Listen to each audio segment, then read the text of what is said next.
मागच्या आठवड्यामध्ये मी कामकाजाबद्दलची एक भूमिका मांडली होती आणि आपण निर्णय राखून ठेवला। पहिल्या आठवड्यातले आमचे प्रस्ताव, सत्ता पक्षाचे प्रस्ताव, दुसऱ्या आठवड्यातले प्रस्ताव यांना बाहेर काढा अध्यक्ष महाराज। मंत्री राहून असं गडबड करतील असं नाही। मग उत्तर कोण देणार त्यांना बाहेर काढल्यावर? गरज नाही अध्यक्ष महाराज, ते अजितदादा काफी आहे त्याच्यासाठी।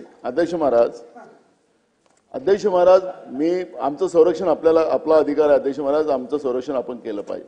अध्यक्ष महाराज महत्वाचे प्रस्ताव सत्ता पक्षाचे, विरोधी पक्षाचे आणि 2-2 आठवड्याचे आपले पेंडिंग आहेत आणि अध्यक्ष महाराज आपण राखून ठेवलेला होता तो आम्हाला कामकाजाचं सिस्टीम समजून दिलं पाहिजे। अध्यक्ष महाराज मंत्र्यांना घाई आहे, वरच्या सभागृहात आहे, त्यांचे कामकाज असतात, त्यांना तुम्ही त्यांच्या घाईने करतात ते, पण आमचं काय, जनतेच्या प्रश्नाचं काय अध्यक्ष महाराज ते आम्हाला मांडायला दिले पाहिजे आणि आपण आम्हाला काहीतरी धोरण ठरवून दिलं पाहिजे अध्यक्ष महाराज आणि त्या पद्धतीनं झालं पाहिजे। हा एक माझा पॉइंट ऑफ ऑर्डर अध्यक्ष महाराज।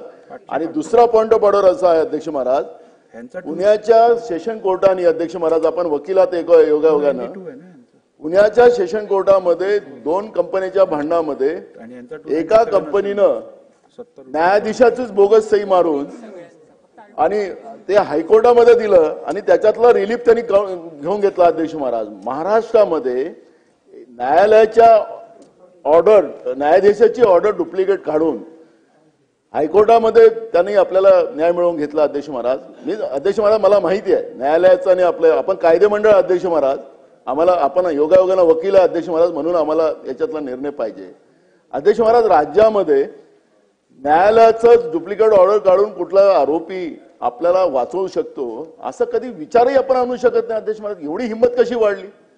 मग परवा नाशिकच्या सेशन कोर्टाने एक निर्णय दिला की डिस्क्वालिफिकेशन झालं तर निवडणुका लागतील। म्हणजे काय, मग आता आपल्या राज्यामध्ये पोलीस भरती करतो अध्यक्ष महाराज आपण आणि चोऱ्या होतात तर पोलीस भरती करायची गरज काय? गरजच नाही, चोऱ्या होतात ना अशाही। मग पैसे वाचवायची भूमिका घेत असतील, आखरी या राज्यात चाललं काय? आम्हाला उत्तर पाहिजे अध्यक्ष महाराज, आम्ही फार संभ्रमात आहोत आणि तुम्ही आम्हाला न्याय देऊ शकता अध्यक्ष महाराज। मला माहिती आहे आमची आपली परंपरा माहिती आहे, प्रथा माहिती आहे, न्यायालयाच्या बाबत आम्हाला बोलायचं काही अधिकार नाही अध्यक्ष महाराज या ठिकाणी। पण जे महाराष्ट्रात चाललेलं आहे ते काही बरोबर चाललं नाही, महाराष्ट्र कुठं नेऊन ठेवला अशी परिस्थिती आज महाराष्ट्रात झालेली आहे अध्यक्ष महाराज।